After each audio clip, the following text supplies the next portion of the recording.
up, guys? It's a moment for me to the meatless, and today I want to talk about how to build muscle on a vegan diet. I've talked about this before. It's a hot topic. A lot of people don't think you can build muscle on a vegan diet.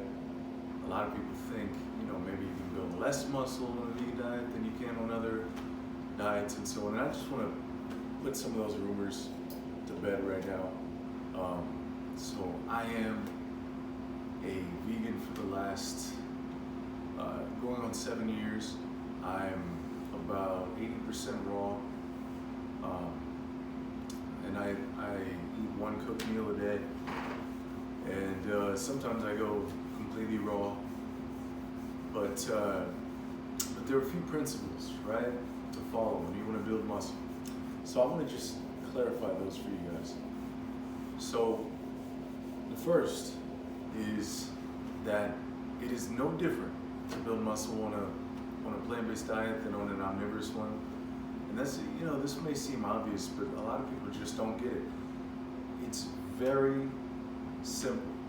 You have to be in a slight caloric surplus, meaning you're eating enough food to gain a little bit of weight at a time. Just a little bit of weight at a time. Okay, so if you're not gaining weight slowly, slightly, then you're not eating enough. Second, you've got to be eating enough protein. Minimum 0.6 to 0.8 grams per pound of body weight. That means 60 grams of protein for every 100 pounds of body weight. So if you weigh 150 pounds, that's 90 grams of protein a day, minimum, that you need. You have to make sure to get that. If you don't get that, you're not giving your body the building blocks that it needs. Your body needs amino acids in order to rebuild muscle that you tear down from working out. You work out, you break down muscle, you take in the necessary amount of amino acids in the form of protein, and then that protein your body breaks down into amino acids. Those amino acids get used for many different things, but one of them is one of the extra things that it gets used for, right? This is not one of the basic processes. This is an extra process, which is why you need a little more protein than the average.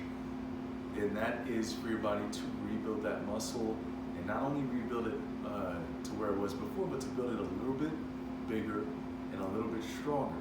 So you have to get enough protein. You can't, I see some people that are like raw vegan and they're like, oh, you don't hardly need any protein. And these people might be getting like 50, 60 grams of protein a day. I mean, that's okay if you're a 110-pound woman, then that's okay. But if you're somebody, who is 160, 170 pounds and you're getting like 50, 60 grams of protein a day, you're not going to be able to build muscle. You may think you're building muscle, you may be lean, but you're not going to really build any muscle. You're going to be skinny, okay? So then the rest of those calories are going to come from where? They're going to come from carbs. So you've got to, and by the way, that means that you're going to have not a lot of muscle, and you're going to be lean, but it's not, it's like I don't like the look. It's hard for me to explain. It's like a look of, you're not really like hard. You don't look like rock hard, like a person that's really lean and chiseled, but you're also really slim. So it's kind of, I don't know, it's kind of weird. I don't like the look personally. If you like the look, I'm not knocking you at all by any means, but I'm talking about people who are trying to really put on muscle. You got to get that bare minimum of protein.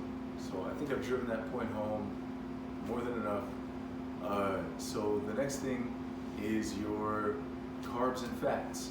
These are interchangeable, right? So you can have more carbs, less fats, more fats, less carbs. Somewhere in the ratio of like 60% carbs and 20% fats is where most people like to be. But if you want to go 50% carbs, 30% fats, and you think that works for you and feels better for you, then you can do that. It doesn't make a difference. So carbs and fats are a little more simple. It's kind of just like get your protein and fill up the rest of your calories with carbs and fats. So that's that. The next thing is you want to make sure that you're getting, this is so important, you want to make sure that you're getting the necessary micronutrients. So often a lot of people overlook because they're like, well, I'm plant-based, so I'm healthy.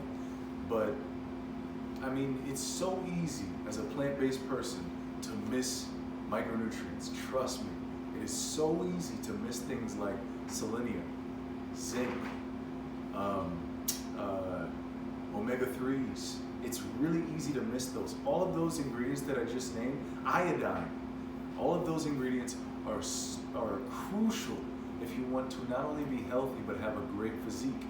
So you need to be getting these things. So when it comes to selenium, you have to be on top of that every day. It's really simple. Eat a Brazil nut.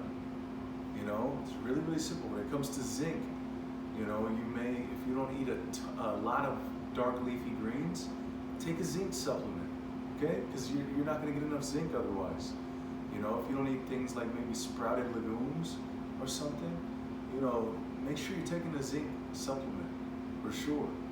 You know, when it comes to iodine, if you're not having some form of seaweed every day, take an iodine supplement. You know, omega-3, if you're not getting a large amount of ground flax and soaked chia seeds every day, I'm talking about a lot, take an omega-3 supplement, a vegan one.